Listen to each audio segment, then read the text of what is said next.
Hi, my name is Sherman, My name is Amaya. and welcome to Drag It Out.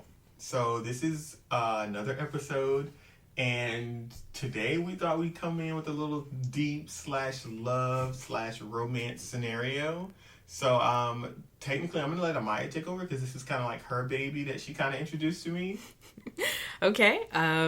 Well, I had been on Instagram and I saw this post that kind of interests me, and it was about the three love theory. So it just kind of makes you look at your love experiences in a different way and kind of how all the steps that it took for you to get to where you are right now, since we're both in a committed relationship and we've both have past relationships that we talk about.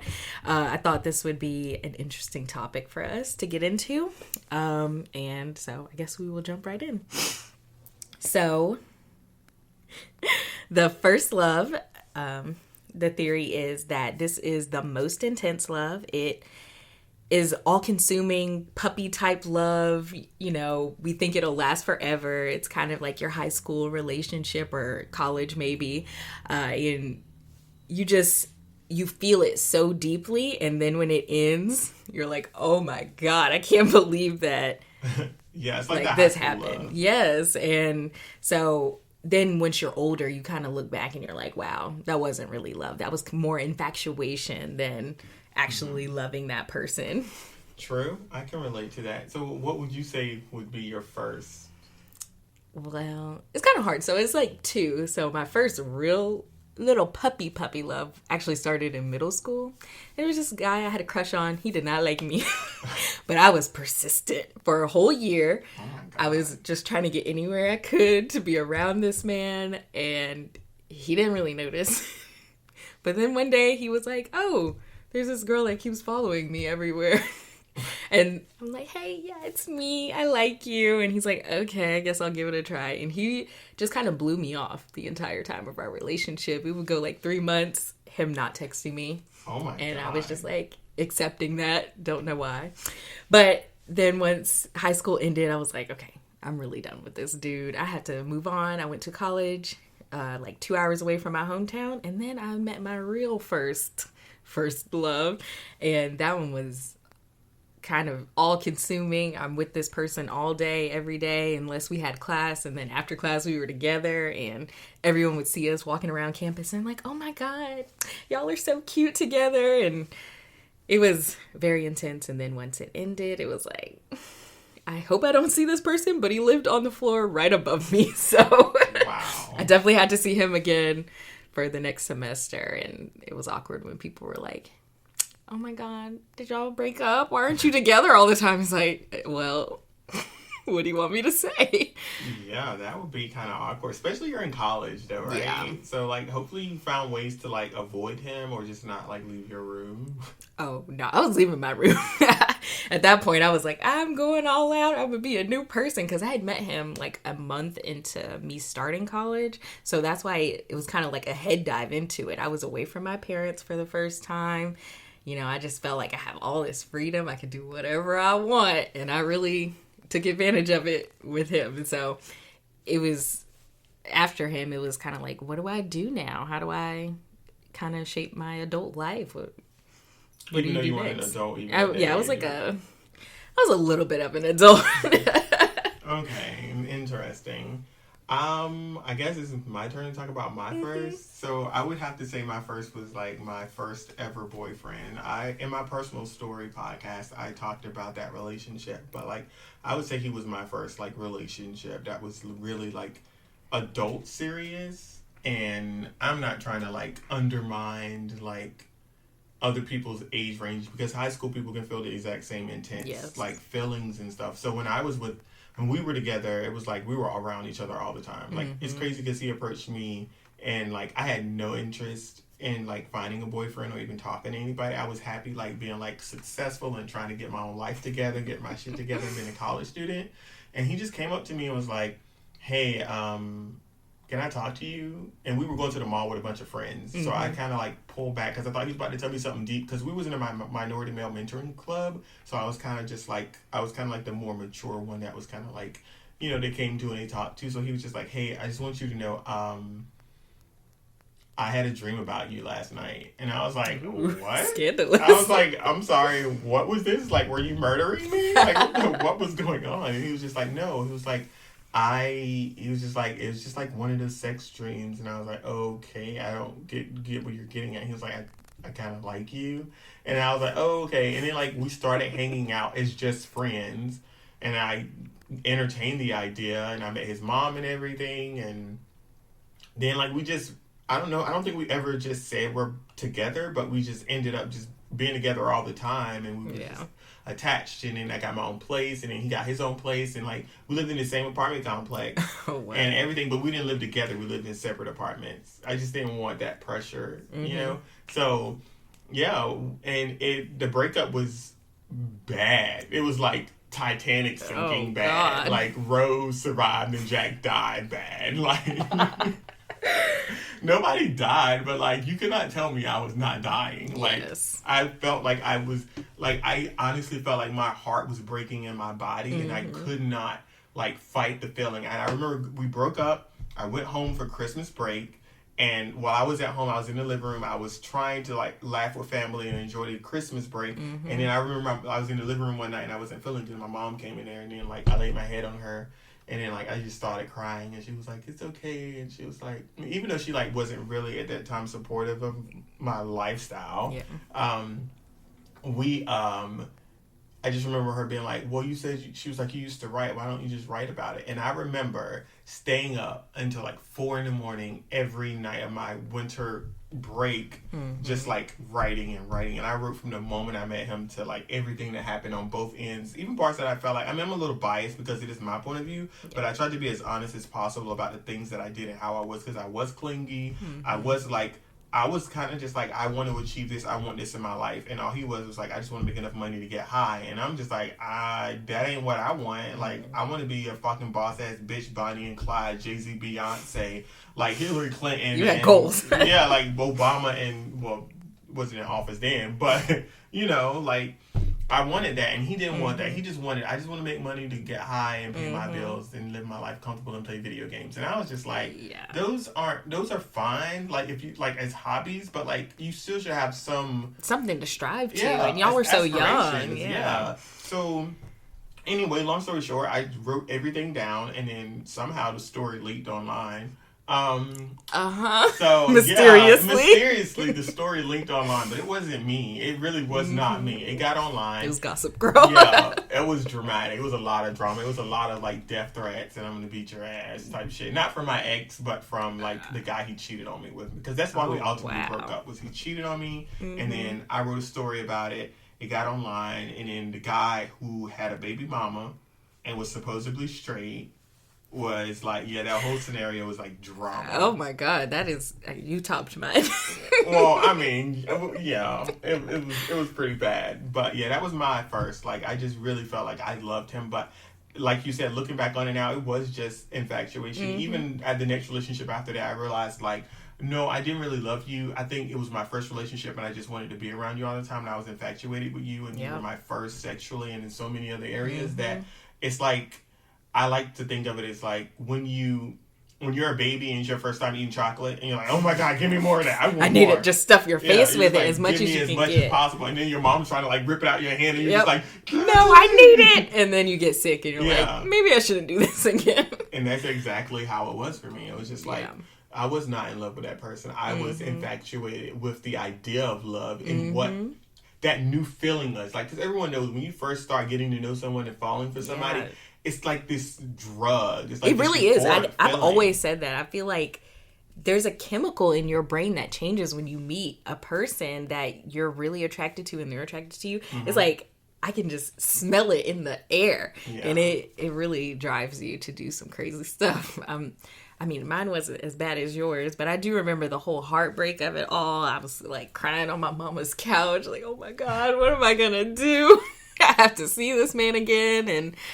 But I feel like I got over it kind of quickly because of the same thing with you. Like, for me, I was like, oh, I'm going to do all of these things. I had my plans, not necessarily saying that I've achieved those plans right now, but I was like, I'm going to do these things. What are you going to do? Yeah. And he just kind of was like, I don't know. I'm not sure. And every time a dude kind of did that to me in my past, I'm like, nope. Yeah. Turn off. Like, I want you to have plan A through Z. Yeah, and I've said that. I'm like, I have someone that knows what they want, because that kind of shows in a relationship, like, you know what you want. Like, if you're after me, then you want me. Exactly. But if you're like, I don't know about anything in life, then are you sure about what you want from me? Right? Like, you say you know you want me, but you don't know every other aspect of your life set up. So you cannot seriously think you know yourself that well. Yeah, and I think looking back, that was kind of a high standard to set. We were so young, but I don't know. I felt so mature. I've always been kind of ahead of the people in my age range. So he was the same age as me, so I was already kind of like, I feel like I'm pulling you up with me, but I want you to be pulling me, honestly, or at least we're walking down the same path. And it's crazy because it's hard. Yeah, it is. How old were you in that relationship? 18. I think I was like 21, 22. So I was probably 22 most likely. Yeah. I remember I was watching, so I was going to community college. I went to Pitt Community College in Greenville, North Carolina. So my brother lived very close. They got an apartment on purpose to live close, because I came from a small town and Greenville was the city to us, right? Crazy. Greenville, North Carolina was the city to us. So when we moved to Greenville, North Carolina, we was just like, oh my God, like, we got this nice house. And then we had things arranged to when we moved there. My brother was working his first job. His wife at the time had just got a new job. And then the kids were in school. I would do my classes in the morning, get home by 3 so I could be there to babysit the kids, because they didn't want to pay for a babysitter. It was expensive. So I would watch the kids until they got home. Then when they got home is when I went out with my friends, and I did stuff. But like, yeah, and I just remember, like, I was on my shit. I was watching 3 kids. I was freaking going to school in the morning, and then eventually I got a job, and then they had to get a daycare. Or the kids was old enough to take care of themselves to a certain extent. So they kind of like, I'm not trying to put nobody on blast. Because, nowadays the government come out there, they find out you let your kids stay by themselves at a young age. I mean, we all stay by ourselves when we were younger. When I was young, my mom and them would leave us and be like, we're going to the store. Like, don't touch the door. Don't play with fire. Don't kill yourself. That was the rules. Yeah. So, and I hope you're alive when you get home. So yeah, that relationship was the foundation of like me being first heartbroken and being in love. And it really set me up for like the rest of my relationships and how I wasn't going to really take shit from nobody. Exactly. Oh, yes. I mean, I think I was on my way at that time to getting my own car. I had just done it right in the semester before. I was like, so I had my own car. I was in college. I knew exactly what I wanted to do and when I wanted to do it. I was making plans to get an apartment. So I was still in the planning phase, but I was like actively working to do it. And then I would start dating guys, and they're like, yeah, I'm still living at home. And I'm like, no. But, it really does. It just set me up for the next thing, because I was like, okay, now I know I want to do it at least with the car, so you can come pick me up. True, and I think that's something that people should do, and they should analyze. What I see a lot of times when I was growing up, and even nowadays, is people jump from one relationship to the next, trying to get over the last person. But that's not necessarily the best thing. Sometimes it's good to like sit with yourself, like, and say, where did it go wrong? And even if it wasn't anything serious for you, then it needs to be like, well, do I want to waste people's time? Or do I want to be like, and not every relationship has to be serious. It could just be like, oh, we're friends, we're getting to know each other, we're having fun. Bam. But at the same time, you want to like, I never dated just to date, right? Like, I didn't do that. I just wasn't in my cards. Like, I didn't date like at 22. I was like, I'm gonna get married. No, it was just kind of like, I don't want to waste my time. I know what I want. I want to graduate. I want to get 2 degrees. I want to have a career.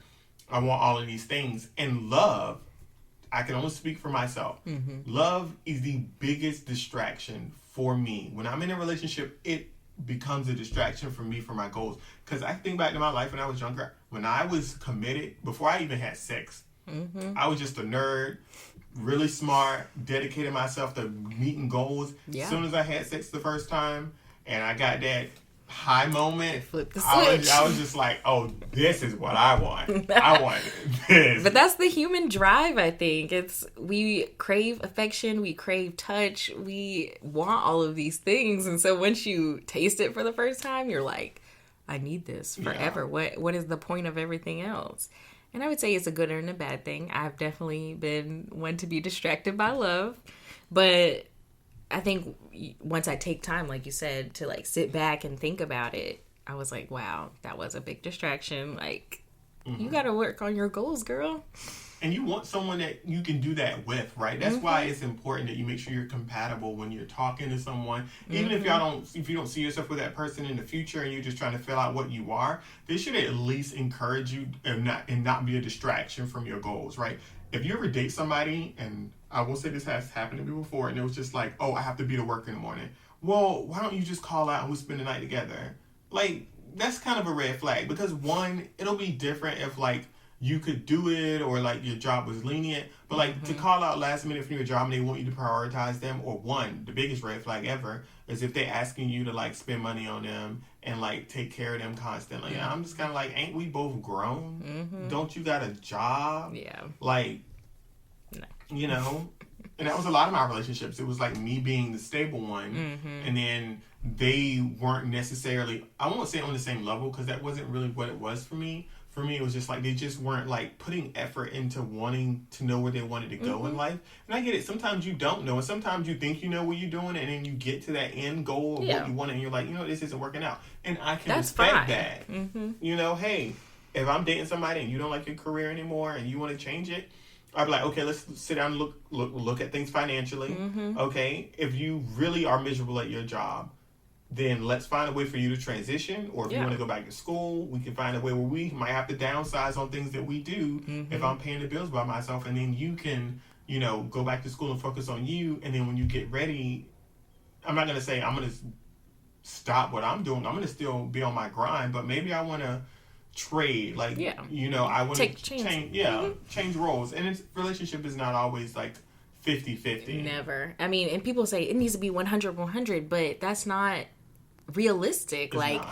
I say on any given day, I could be 50, I could be 30, I could be 100. So to expect someone to be always at 100 in a relationship, I think it's unattainable. I want a partner who will meet me where I'm at. If I'm at 30, they need to be at 70. So then we balance it out, and vice versa. And I want to be able to be the extra that they may need that day or that week or that month, because we go through hard patches as an adult. And like, sometimes you wake up and you just be like, I don't give a fuck about work. I don't want to be bothered. Leave me alone. And your significant other, like, for one, do not assume they know how you feel. You should at least express. Like, yes, it is true. Some people can pick up on your feelings and know, okay, this babe is going through something. I'm going to try to see what I can do to help. But sometimes you need to communicate with your significant other on a level where you know how they like to receive either love, affection, or how they need to be handled when they're dealing with something that's stressful, or they're irritated, or somebody in the family died, right? Because some people assume, like if a family member dies, just like, oh, I'm sorry. Like, right? With me, it's different because I don't process. For me, when it comes to death in my family, I don't process it. Like, it's not real until I go to the funeral. No matter how much I know they're dead, I know I can't call them, but it never hits me until I go to the funeral and I see the body, or I see the coffin in the grave. That's when it hits me, and that's when I need my significant other. Prior to that, it's just like day-to-day life, like me not accepting or realizing that it's 100% true and it happened. And once I'm in that moment and I see my family member dead or whatever happened, or somebody close to me, then that's when I'm just like, I'm not okay. Yeah. You need them there to like help you. Because I remember at my grandma's funeral, so she died back in 2020, but then we just had the funeral in 2022. And I was like, I'm going to be all right. It's been 2 years. It is a sore spot, but I should be okay. And I had written a little bit of something, and I got up there and I just burst into tears. And Armin, my husband, he came up and he held me, and it kind of made it worse. I started crying more, but that just having that person there and that comfort, it really helps you get through those hard patches. And that's where a time where I was at 0 and he had to be at 100 for me. And I really appreciated that. Oh, that's sweet. So, what was the next love? Okay, the next love is this is your second love. It's a roller coaster. It's filled with dizzying highs and devastating lows. And once you meet this person, you're a little bit more mature. You're starting to see things. You have the knowledge from your first heartbreak, and you kind of know what you're ready for in the second one, and you're just ready and eager to fall in love. But in this love, you will see red flags and choose to ignore them. And you're just like, I'm going to keep driving. It'll get better. No, it does not get better. It gets worse. But you don't know that at that time. You're still very kind of green and you're just waiting for this. So usually in the end of the second love, the red flags are what is your downfall. The things you chose to ignore in the beginning kind of shoot you in the foot in the end. So does that mean like you end up hurt, or like you just come to a realization and you're the one that break up? It could be both. I mean, it's an experience. In my personal experience, I mean, this one, my second love dragged on for about 4 years. Oh my God. It was a long love. But it was very on again, off again. That toxic highs and lows. We'd have a great moment, and then it would be down the next week. And it really was the things that in the beginning I saw that were red flags. Those were the things in the end that continued to be the red flags. They just got bigger until I could not ignore them. I mean, I remember so I met this dude, and well, I don't think we actually had sex the first night. So bravo to me. But like a little while later we did, and then a week or two into the relationship, or maybe a month, I don't know, it was less than a month of time, I'm at his house and I see a condom on the floor, and I'm like, that's interesting because I haven't been here for a while and I don't think we used that. And I took a photo of it. I remember I sent it to my best friend. I was like, isn't this suspicious? I should say something. And I think I said like a little comment like, you have a condom here. He's like, no, that was from us. So that was already doubts in my head. And then later on, it turns out a lot of the reasons why we were breaking up again and off is because he was cheating on me. And he would break up with you just so he could cheat? Yes. I mean, sometimes we would be together and he was cheating on me. And then later he'd be like, once we're in the break, he's like, I have something to tell you. I cheated on you. Wow. That's crazy. Yeah. So, I mean, I should have noticed it in the beginning. Like, I went in like, oh, I don't want it to be serious. And the infatuation hit me again. And this was a person who I would say, I think my brain chemistry altered the most for, if that makes sense. I don't know. Just that person, just being around him, smelling him, it kind of made me crazy. It made me ignore everything. It was like I'm in a fog of smoke of this man. And I hate that I became that person, but it also taught me that I can love so deeply. I can give someone my everything. And they can still walk over me. So I really have to kind of value myself. Like, I can give you all of me, but at what cost? Yeah, to and yourself. It's myself. But at that point, I was just like, I'm going to give him all this love, and he will love me back one day. And one way or another, this will be my person. I guess he didn't end up being your person. No, he did not. No, I'm very happy I didn't, because like I would envision our life together, but my dream of it would be me being alone and then him coming in every once in a while to kind of like use me as a consolation prize. So I'm basically by myself. So like I realistically in my mind knew the outcome, but I didn't want to accept it. Well, I'm glad that you eventually saw those red flags and realized it was 4 years later. 4 years later. It took 4 years, It only took God 7 days to make. Is that supposed to be? And it took you 4 years. Yeah, I mean, there's nothing wrong with that. It's not. People have been in longer, more toxic relationships than that. That is true. And there were some off again parts in that 4 years. Just by the 4 year mark, I was like, I'm really done with you. Block you on everything. You stay blocked. We do not talk anymore. Wow. So, I'm gonna make mine very brief because she knows this already, but my second love, his name was Frankie, And I remember my best friends, they were in a relationship, and it's also my goddaughter's parents.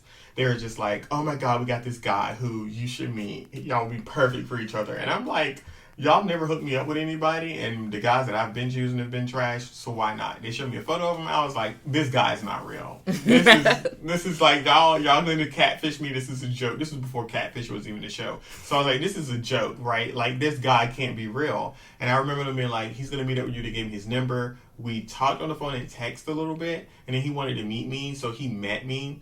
And I remember him getting out the car. I lied to you not. It was like it was like seeing a celebrity for the first time in your life that you like. It was like, I'm never going to run into this person. Yes. I'm never going to see this person. He got out of the car. He was tall. He was Hispanic. His name was Frankie. He was like beautiful to me in every way. I was like, and I knew when he got in my car and he spoke to me, I was like, this is a problem. Because in my mind, I was like you, I was blinded by like his presence, his smell, his aura. Like, I was so infatuated with someone that I had met in like a second. I was like, oh my God, this is not good. This is a problem. But I just let it go because I was just like, listen, if Channing Tatum giving me a chance, I'm gonna take it, bitch. Like, how often do you get a chance to like be like, damn, this person cannot really be attracted to me? And I don't want to say like I'm unattractive, but like for me, it was at that time it was just like I'd only dated, to be fair, very unattractive guys. So, I was just like, listen. You're excited. I was like, damn, he's fine. And I just remember like our relationships definitely had red flags at the beginning. One, he lived 6 hours away from me. So I was driving 6 hours every other week. That's another state, right? No.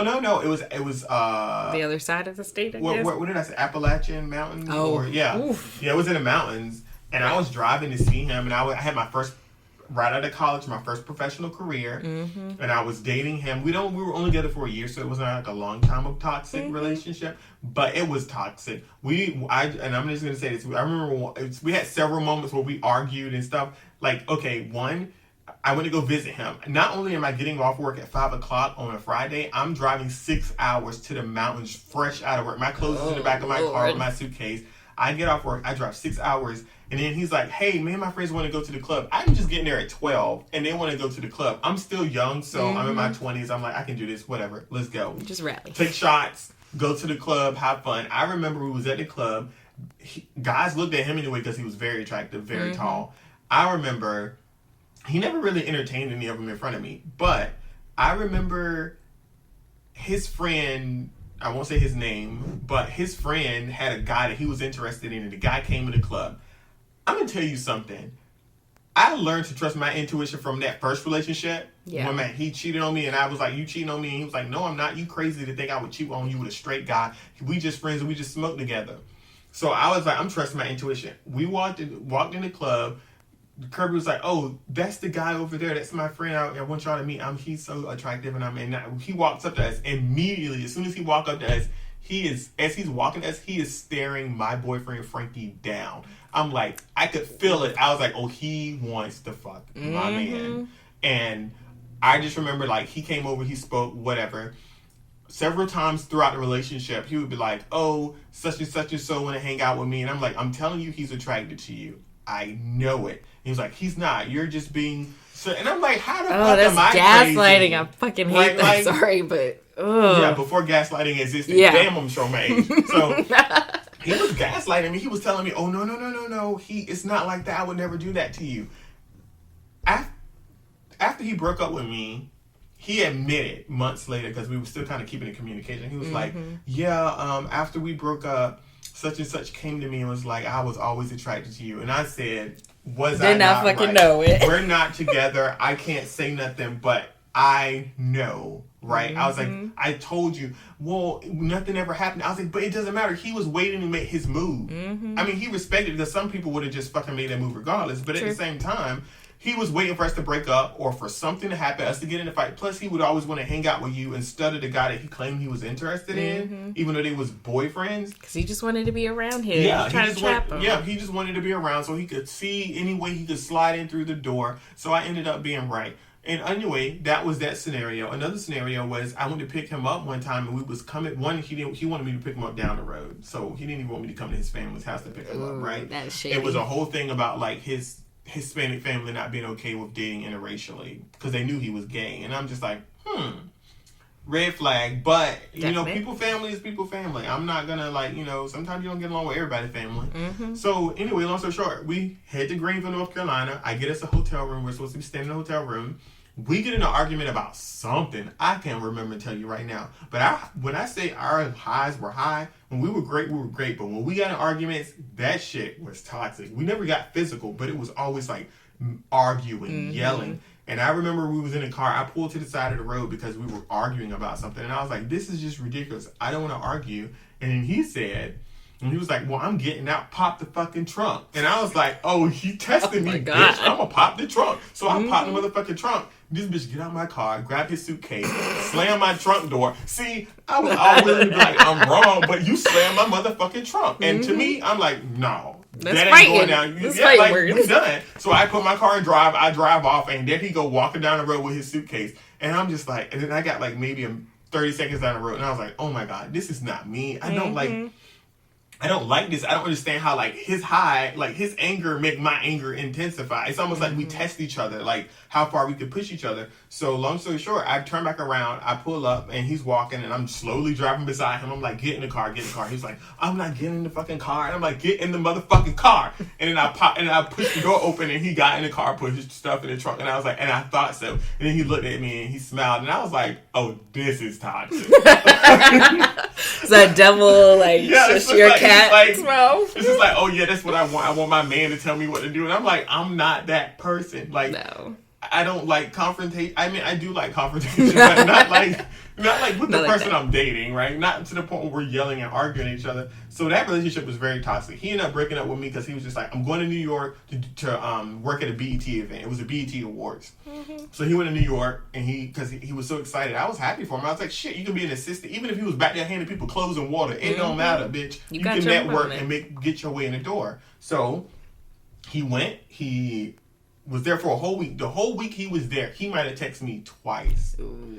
And I was like, this is not good. And I think I can't speak for him, but from my perspective, I think he went to New York and saw that, like, he felt like he didn't want me to, like, either one, leave North Carolina because I'm a small country boy and go to a super big, city or town trying to conform to that lifestyle, and it might not be for me. But for me, it was just like, you didn't even have a conversation. You didn't even want to have a conversation about what the future could possibly look like. And even if it wasn't with me, I could respect that. Just tell me. So he broke up with me via text message when he got back in town.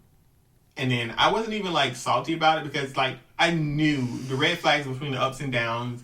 The simple fact that I knew, like, I overlooked all of that because, one, the sex was amazing. Two, he was the most attractive guy I'd ever seen in my life. Yep. And he was tall. And he met all the criteria that I wanted.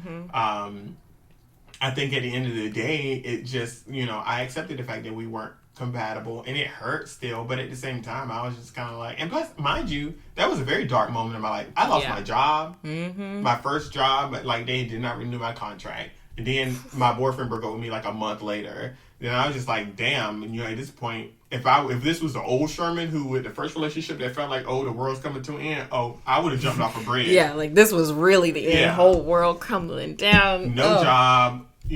Boyfriend just broke up with you. Like, where do I go? I moved back to my hometown where nothing was there to pursue a job where I was promised that I would get into the IT department. But I didn't even, the job I took wasn't even for the IT department. It was for, like, a registrar's assistant. And I didn't know shit about that job, but I had to learn it on the fly, which I did. But, like, I didn't get introduced to the IT thing that I was promised. So, it was a very low moment in my life. But the craziest thing, and I tell my nephews and I tell my brothers this all the time, even though that was the lowest point of my life, I couldn't tell you exactly what happened in those, like, 3-4 months, because I think it was like September, August when my contract ended, and then October when he broke up with me. And then I just remember, like, applying to ECU. I remember getting into ECU, not really telling anybody, and then, like, looking for an apartment online, filling out the paperwork. I did all of that within like 2 to 3 months, and then January rolled around for the first semester, and I told my mom, I was like, "Hey, I'm packing up my car. I'm going back to Greenville. I'm moving back to Greenville, and I got an ECU." And my mom was like, "What? You got an ECU?" I was like, "Yeah." She was like, "When did all this happen?" I was like, "I don't know. I just." You're in a haze when you go through that breakup. I remember when I went through that breakup. I was like a ghost walking around, because also everything at the same time started happening. Mm-hmm. Same thing. I remember driving home after one of the breakups, and I was just kind of like, what if I just turn my wheel just a little bit? It was just such a dark and depressing time. I flunked out of all of my classes that semester. Oh, no. I was also living with my mom, which was killing me. And it was just everything all at once. He broke up with me. I was failing. This was when I had just moved back into my hometown, and I just couldn't deal. And then I think a week later, I crashed my car. Oh no. I was on the edge. The ledge, I was about to jump. And thankfully, I kind of got my stuff back together. I picked it up the next semester. I really stayed focused, and I got all A's. So I know it was just my brain fog dealing with that relationship. But just in those, I think it was like 3 to 6 months. It was a very short time period. I remember we were together, and then over the summer, he was in the military. So over the summer, he had to do like a basic training in another state. And I was like, okay, before you left, like, we're still gonna be together, right? And he's like, yeah, I'm just training. That's it. I was like, okay, I'm gonna be out in the forest with a bunch of other dudes, so you'll be okay. Yeah. Yeah. Like 2 months come by, he's texting me, and I invited him on my family trip. So, and all of my family had known that he was coming. Our friends were coming too, like my best friend, my sister's boyfriend, her best friend, like everybody. This was like a 20-person trip that we were going on. And then like a week before the trip, he's like, "Oh, yeah, when I was up in that other state, I cheated on you." With the girl and I was already insecure because he had never dated anyone like me. He didn't seem interested in anyone like me. And it was with a girl that was the opposite of me. And I'm just like, so both things hit me. I'm like, damn, first, I feel like you don't like me. And two, you really freaking cheated on me. Oh, man. So yeah, and then we had to go on the trip. And I'm like, yeah, you can sleep outside in your car because fuck you. So he actually went? Yeah, he went. When did he sleep? In your room? Yeah, he did. Because I took him back like a clown. I had my clown makeup on heavy at that period of my time. I'm like, and I didn't tell anybody because I was so embarrassed. I was like, if I tell my friends and my family about this, they're gonna be like, "What the fuck is wrong with you? You're drinking dumb bitch juice." And I was. Yeah. And so I kept it quiet. I'm crying. I don't think he told me before the trip. I think he told me on the trip while he was already there. And so I couldn't like let him go because then it was embarrassing to me. Yeah, I think he told me when it was there. And I remember I had like this dramatic moment. I ran outside crying and everything. And everybody's like, "What's wrong with you?" And I'm like, "Yeah, nothing's wrong." And so by the end of the weekend, he was just like, I'm sorry. I didn't mean it." And then I took him back like a dummy. So, and then like a month later is when the breakup happened. The classes, the car, it was just terrible. Wow, that's crazy. It's crazy. Reliving those moments, you're like, damn, I was a dumb bitch. Really dumb. Like, real dumb. And like, yeah. I don't think it would have changed anything, though, because I needed to experience those things for me to really get an understanding of like where I am now. Because I think if I didn't experience that, I would still allow myself to get played. And I'm so happy that I kind of know everything. And you're right. It's like you have to kind of trust your intuition. What your gut is telling you, like something doesn't feel right. I say kind of just feel it out because it's usually right. Yeah. So we should get to the third one. The third love is the unconditional love. And this one happens when you least expect it. Probably because we're blinded from what happened in the first and the second love. We're just like, definitely. I'm not doing that again. And we kind of have learned what we will and will not put up with. We know the red flags and know not to ignore them this time. Mm-hmm. And we kind of also understand that no one is perfect. And we have to accept their flaws, and even if they're not where you're at, just see where it goes. Yeah. You kind of you have to let it blossom. Do you feel like you at that point now? Yeah. Okay. It took a while. I was really closed off after the second love. I was like, I can't do this anymore. I think I had stopped dating. Well, actually, I had like a few more relationships after that, but they were so bad. Like everything after that was just terrible. I was not having any luck in the romance department. And I finally got to a point where I was like, I'm done. I'm not dating anyone else. I might entertain a man or two, when I'm getting a little lonely at night. But for the most part, I'm going to keep my handy-dandy vibrator on standby because they're all a disappointment. Even when they try to hit the buttons, they're not hitting the right ones.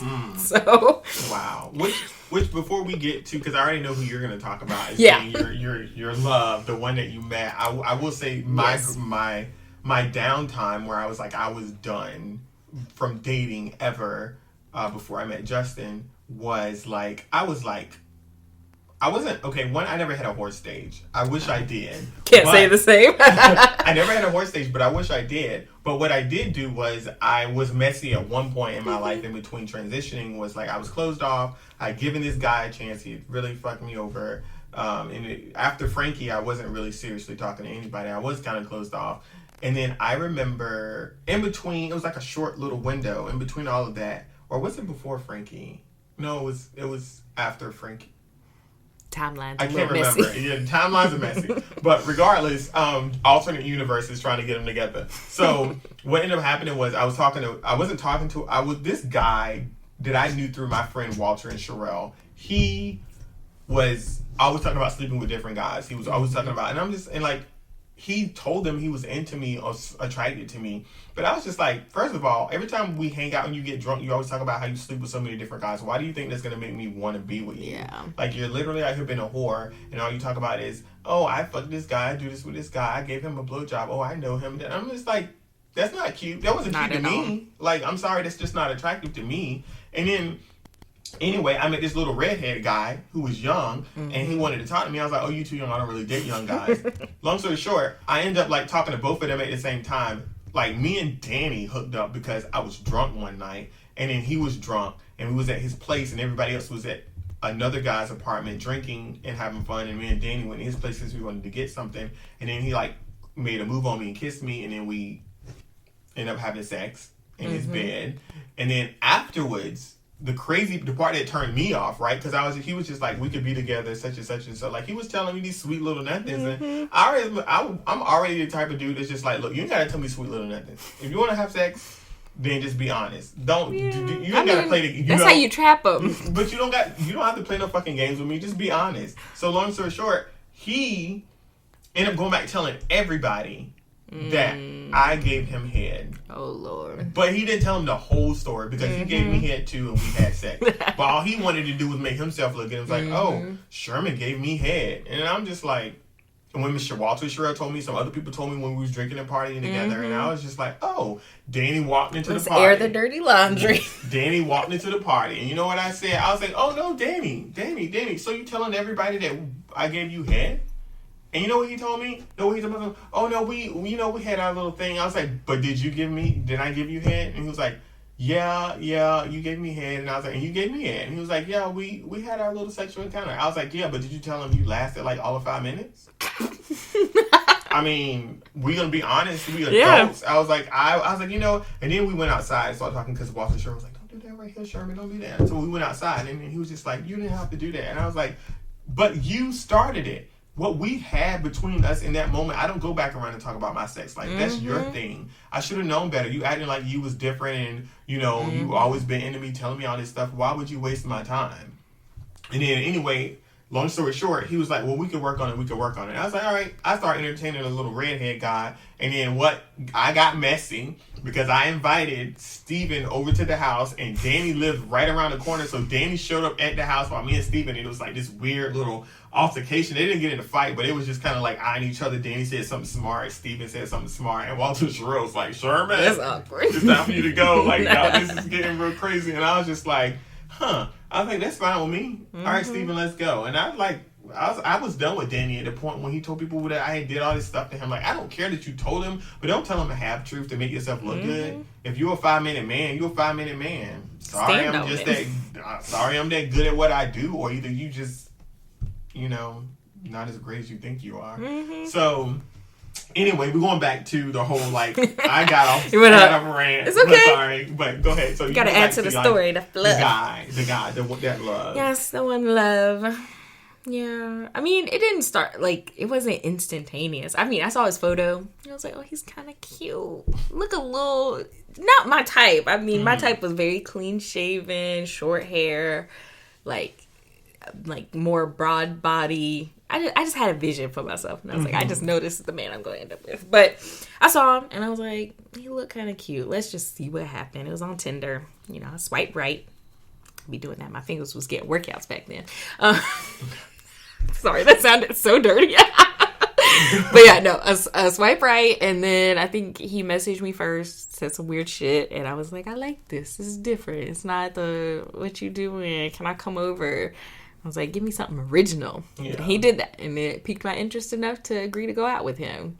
Did that, and I liked it. It was very nice. Like I said, I was not expecting that. And I just think that things kind of went more quickly than I was used to, because with my past relationships, it was always me chasing. I'm like, I love the chase, and I've always said that. With my relationships, I like to chase the dudes. It makes my heart go fast or something. And the experience of someone chasing me, that was so different. I'm like, what the hell? I feel like I'm getting trapped and this is a trick. I mean, I was just like, usually with a guy, I've never really had a dude's passcode, because I felt they were always being secretive. It was like, no, you can't look in here. This is mine, privacy, blah, blah, blah. And so I was so used to that. And then with Armin, he was like, yeah, here's my phone and the passcode. Can you send a message to this person? I'm like, you telling me willingly? I mean, I'll look, but for real?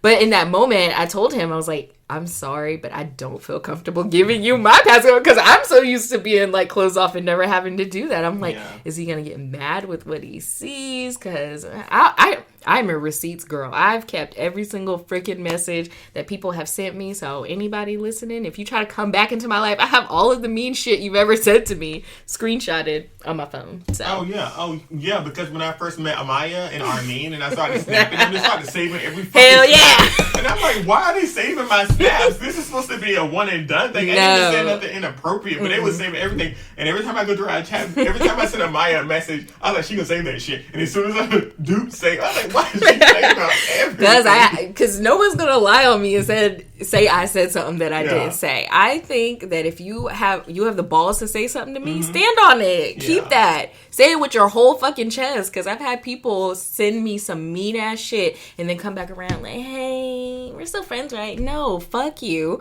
And fuck your feelings kind of at this point, because you didn't care about mine. Yeah. But yeah, I'm a receipts queen. So I was just worried that once he saw all of my receipts, and they get kind of real X-rated, that he was going to run away. But we eventually got to the point where I was open enough to let him go through my entire phone. It was a fun day. I mean, there was stuff in there I didn't even remember that I had. But I went through his, even though it was half in German, I'm scanning every single message. Like, what does this mean? But, I mean, I don't know. Some people say that's unhealthy. But I think it kind of made trust in us. And I think it kind of held me accountable so that I wouldn't, like, go back or do anything, because I'm like, he'll see it. And now I'm got to the point where I'm like, you can go through my whole phone, there ain't nothing in there. Yeah. No, I get that. So you're with the love of your life. Yes. Hopefully. I mean, unless he leaves me, then he's just gonna be the second love now. Well, I mean, I'm not gonna go into deep detail about my scenario, but like the relationship after. Like you said, you don't look for it and it just kind of comes. And I wasn't, first of all, I was looking, but I was not looking, right? Like, I wasn't looking for anything serious. Yeah. And I just remember getting on a dating app. I was on, dang it, I can't remember the name. Does it not exist anymore? Fuck you. It does exist. It's still out there. Okay. I just don't remember the name of it. But we talked on an app, and I remember I was drunk. It was New Year's 2013, and I remember I was drunk. Shut up. I was still in middle school. No, I don't want to hear about where the fuck you were in 2013. That's on you, not me. So, like, I'm a baby. Okay, yeah, you was still in the womb. Not yet. No, not that young. Lord, I was just young. I don't even think I had experienced my first love by that point. Okay, well, what? Anyway. I remember I was drunk one night and I went on a dating app and I only went to like 15, 20 miles. Well, I ain't traveling nowhere for no man no more because I had just traveled 6 hours and I was like, I'm not doing that again. Long story short, I went on the app, I expanded it to like 500 miles. I was drunk. It was New Year's Eve. And I would start looking through profiles and I was messaging guys that I thought, and I came across this one profile this guy had filled out. When I say every category, paragraph long information, multiple photos. I was like, either he is the most dedicated catfish I ever seen in my life. Like he had stories on his profile. Like I was like, he is really crazy and he gonna kill me if he. No, I think that's good. I hate when dudes have like one line. But, what that's supposed to tell me? But it was good. He had a whole thing. I messaged his profile. I was like, in the morning, I was like, I'm going to delete this and I'm just going to be single for the rest of my life. I'm happy with that. Like, focus on my career and just be rich and sad. I'm fine with it. As long as I'm riding my car in my house, I'm good. Yeah. He messaged me the next day. And then we started messaging back and forth. And it was unexpected because this person was into me, right? Like, I wasn't used to guys, like, giving me their full attention and super being into me. I always felt like in relationships, I was always the one that was head over heels with that person. I wasn't clingy. I was just like, I like you. I want to be around you. And when you find, and it's not many people that I like that I want to be around. Exactly. So when I find somebody that I like and I want to be around, and I want to be around them. So first of all, he lived in Greensboro, North Carolina. So it was like 2.5 hours away. Started traveling after you said you wasn't going to. See, first of all, I didn't travel immediately. We talked for a while. I added him on Facebook. He added me. We stalked each other. And then I was like, you can't be real. FaceTime, he was real. I was like, okay, something has to be wrong. Something has to be wrong. And then I remember being like, I got to come meet you. I'm the type of bitch, I'm not going to entertain no man for no long time and I ain't never met you. Like, these people that be like, oh, I'm going to talk to you for 5 months, 6 months. I ain't never seen them or we ain't never met and hung out. But I love him. Like, fuck that. Love ain't attached until I meet you in person and I know we can kiki and get along together, right? Because the energy is different when you're on texting through face-to-face. Two different things. And we got together and I remember getting off work, driving 2.5 hours to his apartment. I parked outside and he's like, oh, I'm coming out. And I'm like, where he at? I don't see him. What the fuck going on? Like, I'm about to get robbed. I don't know what was happening. Probably. You know, some people be dedicated to robbing you for a car. It's about 10 grand. So, anyway, he came out. I was like, oh my God, he real. And then we hugged and then we went to dinner and then he lied to me at dinner. He literally was like, we got to the Italian restaurant and he was just like, oh, I know this whole restaurant is owned by family and I know all of them. Her name is such and such and so. Sitting there, I'm taking all this information in. The waitress comes over that he was talking about, he knew and gave me her name. She looked at me and I was like, oh my God. Me being a dumb bitch, I didn't read her name tag. I just spoke to her. I was like, oh my God, Amanda, I heard so much about you. And she looked at me like, who's Amanda? And I was like, well, he told me, and I looked at him, and he laughing. Like, first date, you lie to me about everything. And instead of me being scared, I was intrigued. They gotta get you. I was like, oh, he lied to me. And he knew he was going to get caught. So that's an interesting way to do it. So I entertained it. We went back to the house. We fell asleep on the couch. I wasn't planning on spending the night, but we ended up watching TV and laying there. And then I fell asleep. And then, like, I don't know, it was weird. Like, it was an L-shaped couch. So when we fell asleep, he was on this end and I was on this end. And, like, when we fell asleep, our hands kind of, like, locked or whatever. And, like, I was smitten. He was just so different. Like, he was honest. He was always truthful. He was always, like, just in your face about, I don't like this, I do like that. It felt like for the first time in my life, I was dating somebody that knew what they wanted. Yes. And I was it. And I was like, damn, like, you're established, you got a job, you got a career, you already graduated, like, you're really good at managing money, like, you have full lips for a white guy, like, you look checking like all the boxes. I was like, you look like Clark Kent, you got glasses, you got good hair, you take care of yourself, like, you have Christian values. I was just like, oh my God, this is the guy that, like, this is crazy. And we were inseparable. Like, we missed each other when we were away. And then when we got together, we were, like, inseparable. And, like, he went to, like, he met my family. Like, and none of my boyfriends prior to ever met any of my family. I mean, well, James came to my house one time. But, like, my family was just like, oh, he ugly. Dang.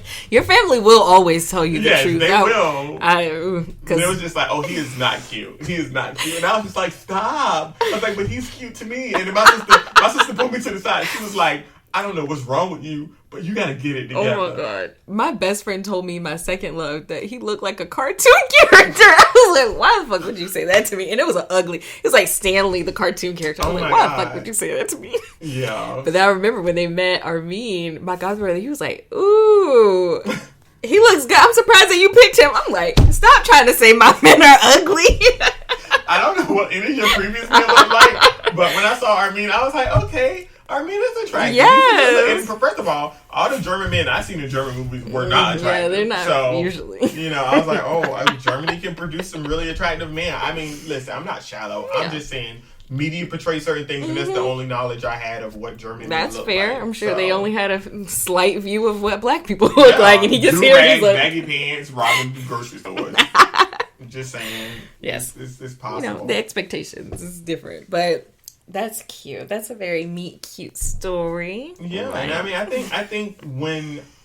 I think being with Justin when, like, at that moment and when the beginning of the relationship, then when we were together and when we are together, it was just kind of like, hey, it felt easy. It didn't feel like it was a challenge. Like, we both understood that life was already hard, working, paying bills, doing all this other stuff. You just didn't want drama in a relationship. Yeah. You just didn't care. All you wanted to do was, like, I want my person that I can come to after I get off work, and I can cuddle, and that I can kiss, and we can watch the same TV shows and laugh and have good conversation. Like I at the point, like, having that with him was like, oh my God, this is like a breath of fresh air. We're not arguing. You're not jumping out of my car and taking your stuff out and I'm driving off the street.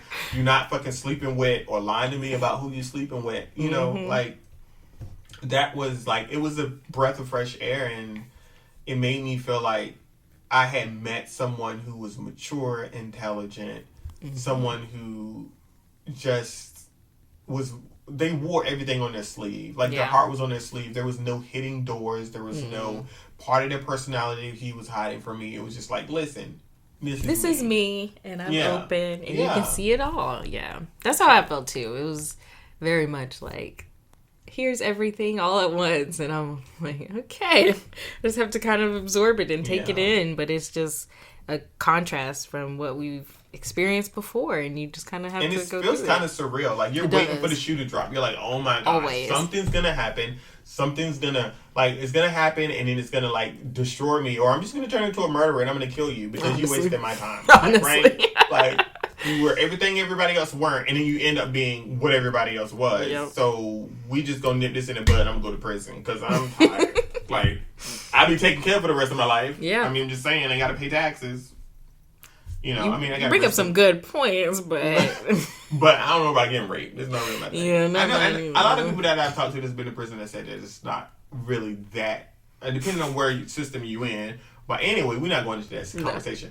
We're gonna just say, like, it is getting close to the hour mark. We're gonna have to do a deeper dive into the final part. Maybe do a second podcast, because I feel like that would be a really big deeper dive, talking about, like, because, you know, you're married and just figuring out where we are now, because it's been years or months that you've been together or we've been together, and just to have those conversations about stories within a relationship that you can talk about, and why that person is still your person after, you know, certain things have happened or suspicious things have happened. And sometimes things that happen in a relationship aren't always malicious. And I think us coming from relationships where people have always done malicious things, that even though when someone does something that's not necessarily on purpose, it's a mistake or it's a misunderstanding, we go to the point of, like, oh, you're just trying to fuck me over. We're seeing red flags where they're not necessarily red. They're yellow. Yeah. They're like, I should take this into consideration. But they're not necessarily coming in with, like, the big red flags. And so it just kind of depends on how you interpret it, which really does change things. And I'm not going to get into it because it'll get too deep.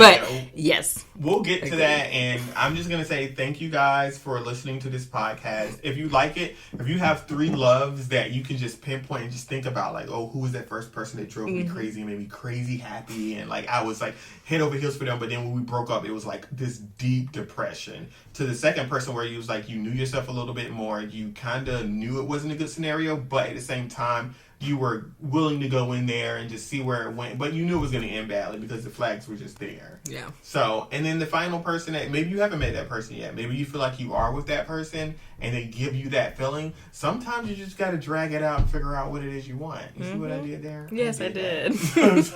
But anyway, thank you guys for listening, and we will have another podcast before Amaya moves to Germany for sure. Yes, we will.